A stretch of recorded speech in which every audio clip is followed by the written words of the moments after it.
So I'm going to offer a reframe, a different way of looking at this, a different way of working through it. Or you can take whatever route you want, as long as you get up again, my bro. That's why we're here, okay? And to the girls too. Depression. We talk about it more than ever, but we understand it less than ever. We've come to see it almost purely through the lens of pathology, a malfunction of the brain, right? A chemical imbalance that needs to be corrected. And that's not necessarily wrong, but I think it's incomplete. In the medical world, depression usually means major depressive disorder. And to diagnose it, a clinician will usually look for symptoms that have lasted 2 weeks or more. Persistent low mood, lack of libido, lack of pleasure, lack of lust for life. From the medical lens, this is what's known as pathology. And the focus is biological, things that we can measure, map, and medicate. And this framework gives structure, and it has saved lives. Okay, I'll tread lightly here. The problem with viewing these issues purely from the scientific lens, it's kind of spoken about like you're a machine that's broken, rather than like a thinking, feeling human being who's in pain. We've gotten so focused on the how of suffering, right, that we've forgotten to ask why. You know, where did this come from? Here's my take, right? My old man said this to me once. We were talking about this stuff. It stuck with me, right? He said, these are spiritual issues. These are matters of the soul. Not always, but a lot of the time. I think that our brain chemistry are like ripples on the surface. You can't measure suffering, right? But you can measure how your brain responds to that suffering. Betrayal, heartbreak, the death of a dream, a lack of meaning, a lack of purpose. These are all events that we are all going to experience at some point in our lives. Every one of us. But you can't measure their effect on the spirit objectively. You can only measure the effects of that kind of pain clinically through observing the ripples, the data. And so that is the modern approach, right? We analyze these ripples, this data, and then we medicate to match, often without ever addressing the real root, the thing underneath that's causing these ripples to show up. But depression wasn't always seen this way. For thousands of years, almost every culture understood that this descent, this despair, this breaking down was part of a sacred process. The ancients called it initiation. Tribes had rites of passage, right? Symbolic deaths of self. They would send the young boy out into the jungle with a spear.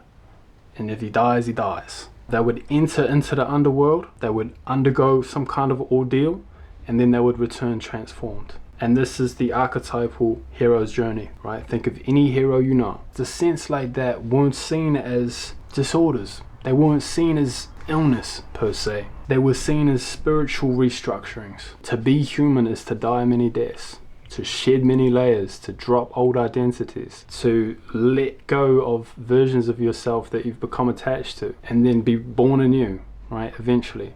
But it's that in-between phase in the middle that gets hairy. And that's what we've come to identify as depression. It was once understood that the darkness isn't the end. It's the middle. This is when all paths lead to one valley. And there's no other way out of what you're going through but through. It's a necessary path for renewal. But in the modern world, we've lost this map. We medicalize what older cultures ritualized, and we sedate what they sanctified.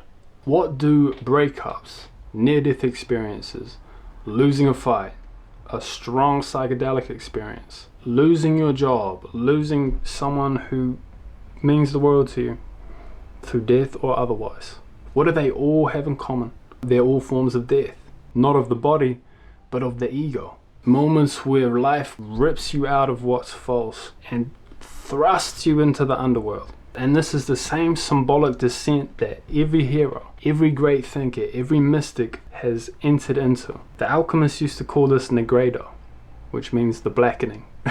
Interestingly enough, I guess that's the root of the word, right? It's when the old form dissolves so a new one can emerge. Carl Jung called this the night sea journey. It's also been called the dark night of the soul. In like hero mythology, it's being inside the belly of the whale. It's the crucible where the hero is broken open. But this process happens everywhere you look. In nature, the forest burns before it renews. The seed has to be thrust underground into the darkness before it can be born anew, right? I know that's a little bit corny, but it's true. And this pattern is everywhere you look. Everything in life is breathing. It's either in a period of expansion or contraction. Always. Look at a tree. through all 4 seasons of the year, right? Blooming in spring, sustained summer, autumn, winter. The tides come in and out, the sun goes up and down. Even civilizations go through the exact same process. We create, we prosper, we get a little too complacent, too comfortable, we destroy it all and collapse. Literally every civilization that rose and fell, it all happened the same way, just like the 4 seasons. Hard times create strong men create easy times create weak men create hard times. Everything around us is either in a period of expansion or contraction. This is universal law. The ancient Greeks had a word for this downward contraction process, right? They called it katabasis, which literally translates to the descent. In all great stories, right, it's that descent underground where the hero or the protagonist has to face all of these things inside him, has to look it in the eye for the first time, has to turn the mirror in and work through his shit if he's going to complete this quest, because he can't beat the boss of this level while he still has parts of him at war inside himself. He has to beat the internal opposition to unite everything in him in order to beat the external opposition. It's like that saying, if there's no enemy within, the enemy outside can do you no harm. The problem with the modern lens of depression, and again, nuanced, right? No 2 cases are the same. There's some things that happen in life that are just so gnarly, but I'm specifically speaking to the demographic of young people out there that are just aimless, hopeless, frustrated, resentful, getting bitter, growing dark. And there's no shortage of them. That's like a shutting down of our energetic system. It's a dissociation. It's a stepping away from, right? It all gets too much. And what do people in these kinds of places do? They numb themselves. They pacify themselves. They distract themselves. We avoid it. We medicate it. But the darkness isn't a malfunction, right? It's just a process. It's a metamorphosis. You're not broken. You're becoming. The thing is, we park up there now, right? Rather than descending and then ascending, or going through this valley of the shadow of death, so to speak, right? We park up there. It gets dicey, the car starts puttering, and we're like, oh shit, I hate my life. Life sucks. There's no hope. And that is the underlying essence of what makes depression. Depression is the hopelessness. That's when it all comes crumbling down. As long as you still have some kind of North Star or something that you believe in, it's kind of like, no matter what happens here, whatever I'm facing at this time is almost irrelevant, because it's not going to matter one day when I'm here. But sometimes that place collapses. That's what makes depression, I think. It's the hopelessness. But every great awakening begins with pain. Tupac was shot, imprisoned, betrayed, slandered, and out of that came Me Against the World, right? And the voice of a generation. Bob Dylan's Heartache brought us Blood on the Tracks. Dostoevsky faced the firing squad in a Siberian prison and returned with the brothers Karamazov. Crime and Punishment. Some of the best novels of all time. Viktor Frankl survived Auschwitz, right? The concentration camps. He came back and wrote Man's Search for Meaning. Van Gogh, Frida, Martin Luther King, Nelson Mandela, Bob Marley, Amy Winehouse. You starting to see the pattern? It's like the more pain you've been subject to, the more potential for greatness you have inside you, right? If you can harness the energies and transmute them into your doings, right? Your purpose, your meaning, whatever that might be. And that's the hard part. But it is a part that exists. And it's not just great figures of history, but people all around you have done this process, right? That's where all the best art comes from, man. If there was no pain, there would be no art. These people didn't escape their pain, right? They used it to carve them open. And through that wound, consciousness poured in. The wound is where the light enters you. So we've discussed the law of contraction and expansion, right?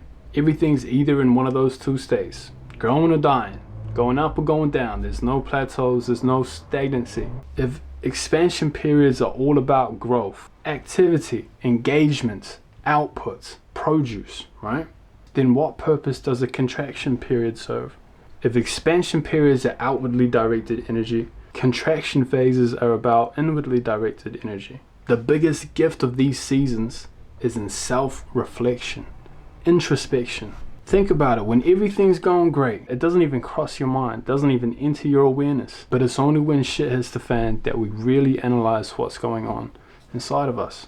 It's only when she leaves you that you really understand how you were failing to show up properly in that relationship. It's only when you have a health scare that maybe you take the time to really consider how you treat yourself and to put the effort into breaking your addictions and working out a new way of going about life. Sometimes it's only when it's over that you recognize what you really had, right?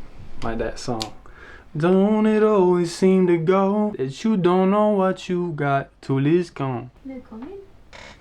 Alright, dope. I'm not too far from done. I'm a firm believer that we almost always only learn things the hard way. I'm a bit of a knucklehead. Maybe that's just me.